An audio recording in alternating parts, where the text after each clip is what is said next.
For tonight's video, magluluto tayo ngayon ng ahong. Ayan, lalagyan ng kamatis kasi gusto nila ng may kamatis. Meron dito luya, bawang. At lalagyan ko ng, sasawagan ko siya ng dahon ng sili. Ayan. Ayan. Tahong, ulam for tonight. Mainit na yung ating kawali. Ilagay na natin ang ating mantika. Ayan. Lagay na ating luya.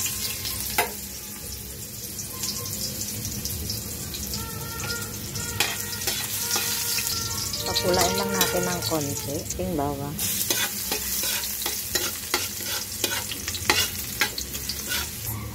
Ilagay na rin natin ang ating kamatis. Saan natin ilagay ang ating ahong. Ito na nga, kita natin yun.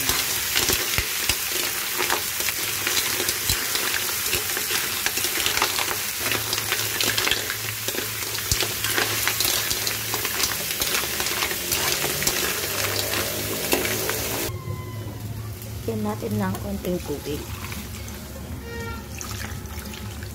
Hayaan natin kumulo. Ayan, kumulo na. Nilagay na rin natin yung ating ingredients. Ilagay na natin yan ang ating dahon sili.